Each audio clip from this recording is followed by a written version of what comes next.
दोस्तों नमस्कार। Astro health में एक बार आपका फिर स्वागत है। तो दोस्तों आइए एस्ट्रो हेल्थ के लिए थोड़ी और चर्चा हो जाए।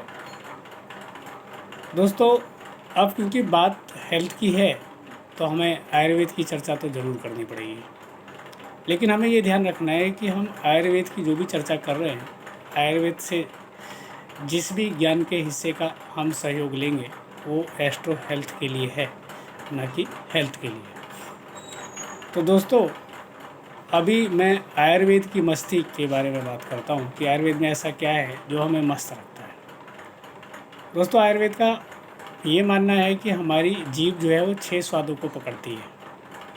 नंबर 1 मीठे को, नंबर 2 नमकीन को, नंबर 3 खट्टे को, नंबर 4 कड़वे को, नंबर 5 तीखे को।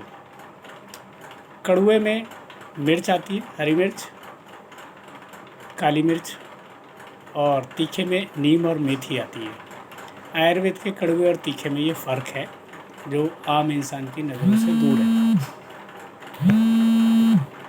तो इसको दोस्तों बिल्कुल ऐसे समझिए कि 5वां तो हो गया तीखा, छठा हो गया कसाय। कसाय मतलब खुश्क। अब तीखे को तो ये समझना है कि तीखा बहुत भारी होता है जिसे गॉल ब्लैडर पचाता है। तो तीखा हमें हफ्ते में 1 या 2 बार खाना चाहिए और ज़्यादा नहीं खाना चाहिए, नहीं तो गॉल ब्लैडर कमज़ोर होने का डर होता है। और जो कसेला है यानी कि खुश्क, आज मैं देखता हूँ कि लोग मैक्सिमम खाना खुश्क ही खाना खाते हैं। खाने में रस नहीं होता, पानी नहीं होता, तरी नहीं होती। दाल है वो सूखी हुई होती है, सब्जी है वो सूखी हुई होती है, पानी कम होता है। और हम रोटी खाते हैं, चावल खाते हैं तो खाना सूखा होता है। इससे लोगों के शरीर में खुश्की बढ़ती है। तो दोस्तों ये 6 तत्व हुए, ये 6 स्वाद हुए जो आयुर्वेद में मेन है। अब हमें इसमें ये समझना होता है कि हमें सुबह कौन सा खाना होता है, दोपहर में कौन सा खाना होता है, रात में कौन सा खाना होता है। तो पहले हम ये समझ लें कि मीठा, नमकीन, खट्टा ये कफ बढ़ाता है। अगर हमारे खाने में मीठे, नमकीन और खट्टे की प्रधानता है, ज़्यादा है, तो वो कफ बढ़ाएगा। और अगर कड़वे की प्रधानता ज़्यादा है तो वो पित्त बढ़ाएगा। और अगर खुश्क की प्रधानता ज़्यादा है तो वो गैस ट्रबल क्रिएट करेगा।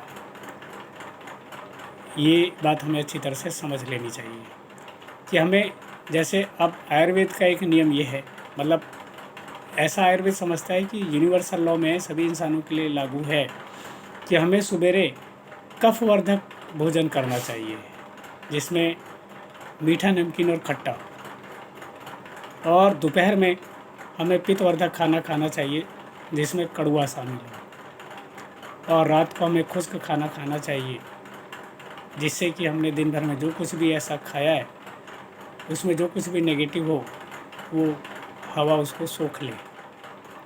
तो लेकिन ऐसा शुरुआत में संभव नहीं हो पाता। हमें अपनी अपनी प्रकृति के अनुसार कुछ न कुछ हेर फेर करके, बदल के पहले अपनी प्रकृति को इस बेस पे लाना होता है कि हम इस बेस पे लाके उसे खा पाएँ। तो दोस्तों ये आयुर्वेद की मस्ती है कि आयुर्वेद कभी किसी के टेस्ट को रोकता नहीं। आयुर्वेद खुद कहता है कि 6 टेस्ट का खाना जब तक ना हो, सटरस भोजन जब तक ना हो, तब तक भोजन पूर्ण नहीं हो सकता। तो हमें किस तत्व को, किस रस को प्रधान रखना है और हमें उससे क्या लेना है, वात पित्त कफ में हमें क्या बढ़ाना है, ये हमें अपनी प्रकृति के अनुसार डिसाइड करना होगा।